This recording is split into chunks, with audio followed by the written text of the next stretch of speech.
Hello wheel ladders. On today's episode we're putting a solar panel on top of the van, so this means I have free energy wherever I go, if there's the sun. And being in Australia, I don't think there's going to be a shortage of sun.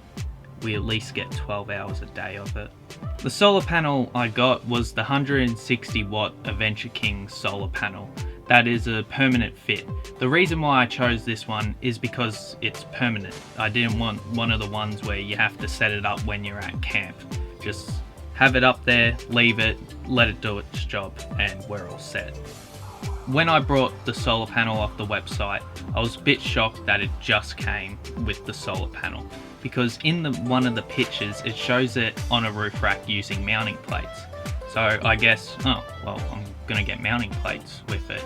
Well, I didn't. You have to buy them extra, so just be warned. What's that shit say?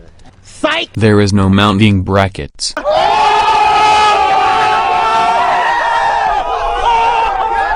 So what I did with that is that I got some steel I had lying around in the garage, which is a T-plate, and I cut it to the same length as the solar panel.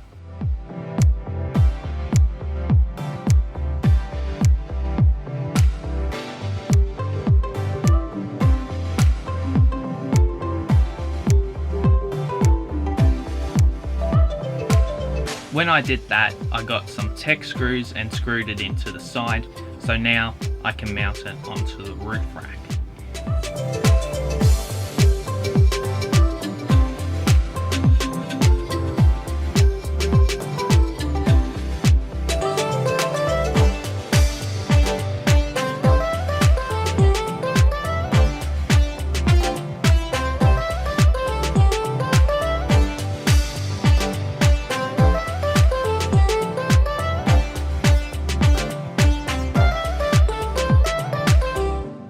Before I put the solar panel on the roof, I wanted to make sure all the cords were correct and ready to go.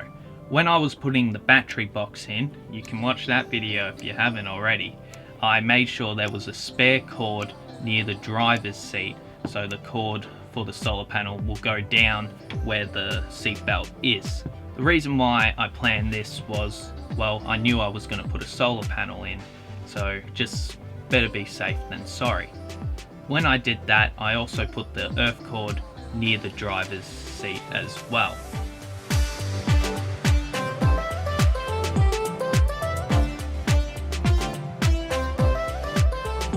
When I was getting the cords from inside the van to outside the van, I had to drill a hole from the top of the roof.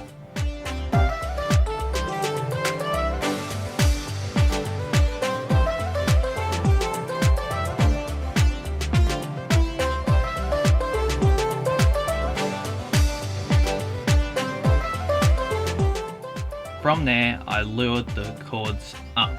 I also made a little circle to plug into it. What I used to make that was a no more gaps nozzle, and I cut it into size and then hammered it down. From there, I made sure the cords were the right length and were able to go into the solar panel, which they did. From there, I siliconed up the top of the roof to make sure no water or anything would go into the van and damage the van. After that, it was time to make sure the solar panel was ready after the cords. So what I did was put it into position, drilled 12 holes into each line of the roof rack where it will be, and this took a long time. It was a lot of steel to go through. When putting screws on, I didn't use self-tappers again. Instead, I used stainless steel hex head bolts, M5 x 40. These ones did the job. When putting them on, I would put the screw in from the bottom with a washer between it, a rubber washer between the roof rack and the solar panel, and then another washer and then a bolt to hold it in. Then screwed it on, rinse and repeat 12 times, and well, it was permanently fixed.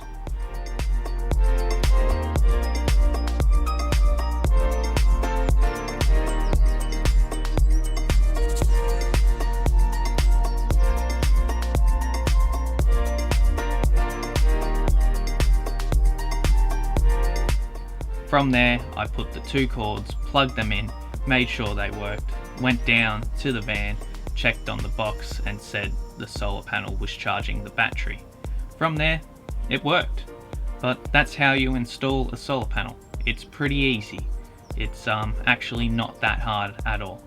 If you enjoyed this video, make sure to like, subscribe and comment. I have more van videos on the way or already uploaded. Thanks for watching. Goodbye.